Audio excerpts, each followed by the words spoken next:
Hello guys, good morning. Ngayong umaga may order tayo isang litson. Order ito ng Barangay Gisyan para sa kapistahan ng Immaculada Concepcion. Ngayong araw, December 8. So guys, hindi natin patagalin. Ito na, let's start!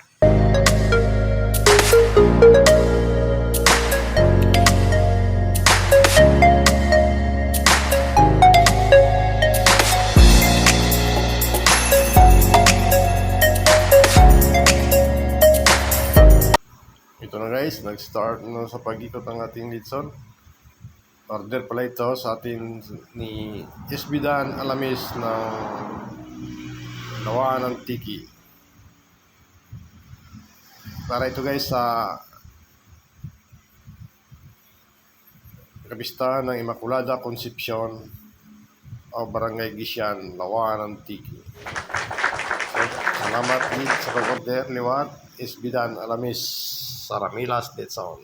Wow! Guys, ito na, makikita nyo ang ating litson. Mag-start na sa pagpula ang ating litson. So makikita nyo ang ating litson, no? Yan ang mga magandang litson na kalaki guys. Mga 40 to 45 kilos na sa 50. Maganda yung ano yan, yung taba niya at saka yung laman niya, tama-tama lang. Tapos yan guys, makita nyo, tinutusok-tusok ko yung balat ng ng litson. Yan yung mga nag-start na mga yung lumulobo, tinutusok ko para hindi pumutok. Para hindi pangit tingnan yung litson mo. Dapat walang puputok na balat. Kung may puputok man, sana dapat hindi malaki. Tamtaman lang. Makikita nyo si Manong yun na dyan si Manong yung nakatutok talaga sa litson.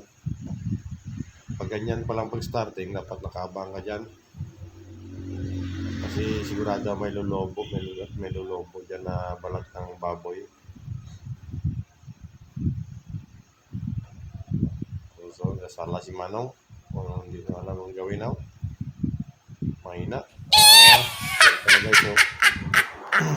Tinabi natin yung apoy sa gitna kasi nag-start na sa pagpula. Ganyan guys, pag mag-start na pagpula yung litson mo, yung apoy sa baba ng ng litson mo, itabi mo na para hindi magsitsaron yung yung balat ng litson mo para makinis pa rin. Kasi pag malapit yung kalayo mo na mag-start na sa pagpula, sigurado magsitsaron yan pag malapit yung yung apoy mo sa litson.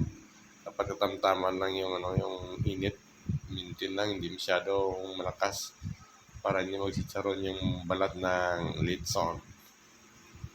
So guys, sa mga hindi pa nakapag-order dyan sa Ramilas Litson, maaari nyo kaming tawagan sa number na 0905-188-2495 or pumunta na lang kayo dito sa Barangay Olok, Gawa ng Tiki.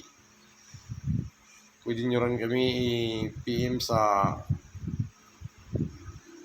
Ramilas Litson sa aming Facebook page o either sa YouTube channel ng Ramilas Litson. Yan na guys, kita nyo orange ng ating litson. Kasi orange ang gamit natin ngayon sa pakulay ng ating litson.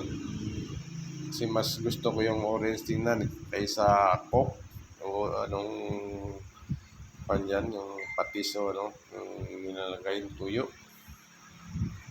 o yung tubig ng niyog. Mas gusto ko itong royal kasi maganda tingnan yung litson, gwapo-gwapa, gwapo-gwapo ang ating litson. Pag royal yung gamit natin. Ganyan lang guys, malapit na maluto yung litson natin. Guys, luto ng ating litson. Try natin yung crispy. Abo. Kalupok. Lagi. Crispy na yan guys. So na guys, nabalot na natin ang ating litson. for delivery na ang ating litson. So guys, bagong lahat, kung hindi pa nakapag-subscribe sa ating munting channel, maaari mong gawin ito. So guys, thank you guys.